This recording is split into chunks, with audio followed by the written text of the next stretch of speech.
work on that pig up tonight.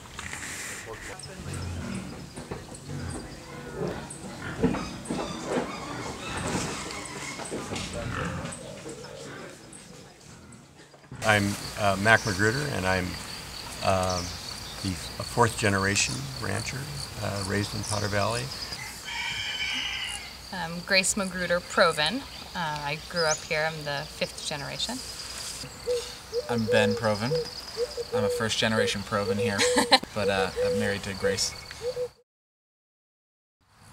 I grew up really with my dad's focus in raising pears and mountain Bartlett pears, and it was a real ill-fated venture. At a certain point in about 1975 or 76, I came back and started to run the ranch, and the first thing I did was take the pears out, and I concentrated on cattle.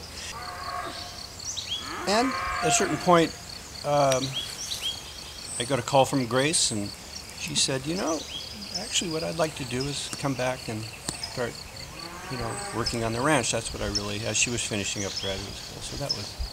In arts administration and museum studies. Yeah. And then, and Ben she was with Ben at that point. Designing speakers. Yeah. As an engineer. Absolutely in the Agricultural Avenue. Cows like good music too. So we're putting this puzzle together right now. Yeah. We market about 250 head of cattle a year. Maybe 100 plus pigs. I don't know.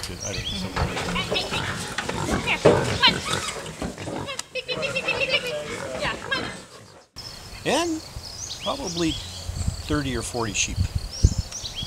And everything's through the grass-fed channel. So everything's marketed as grass-fed beef or pork. I was getting very depressed at seeing all the cattle, just loading them up at the end of the year and seeing them all go off in a big truck and not having any contact with. And the only time you ever heard anything was if somebody died, and and then you would hear from the feedlots, and they all went to feedlots. I didn't think we needed to do that. Cattle are ruminants, meaning that they can eat grass and digest it and turn it into valuable food and fatten on it. And our program here, what makes it special is that we do rotational grazing, so we move all the animals through different size paddocks. Mob grazing is what it's called, where you graze very intensely and you let the cattle go through and eat all the fresh feed, and then you bring them off it and let it rest for a period of time, kind of mimicking the way grass evolved with other ruminants like buffalo or elk, to be eaten quickly and then let rest.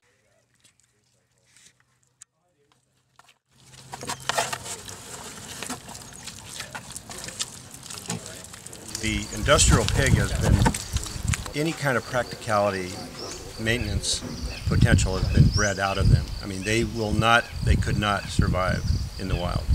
They're designed to sit inside and be hand-fed, basically, on a very high-fat, high-protein diet. And they farrow in a cage, in a crate, so the little ones won't get crushed. And so my idea was to get the feral pig, which can survive on a very low-fat diet. They put on fat really easily. They mature easily, quickly. We want to try to take that model, and so we don't have to spend so much time and have an infrastructure that requires barns and and a whole lot of maintenance. We want to let these guys farrow on their own out, where we don't have to fool with them. And so that's where we are right now, trying to figure that out. What we try to do with the group that you guys saw up there, they'll be finished on acorns because they will be coming of age to market size about the time that the acorns are falling. And we do tell the restaurants and tell people who are buying them that there is going to be that component to them. And in that way, they're very much like the Spanish, the Iberico pigs that are out on the oak dehesas, the oak woodlands, that are also fattening on acorns. Those are the ones that are made into the prosciutto kind of ham that are revered. So that's been an interesting component of this operation, is seeing if we can mimic that, because we have a similar environment here. Besides all of the the way we're raising them, they're having a ball out here. They are the happiest pigs I've ever seen, and that feels really good.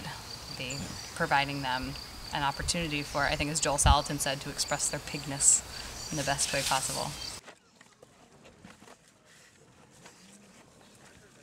There's no dearth of what we would like to do. There are billions of projects, billions of programs, many, many things we would love to see happen here. But we've been trying to sort out what makes sense to happen first and what foundation really needs to get set up before anything else can be done. And that right now primarily is the agriculture.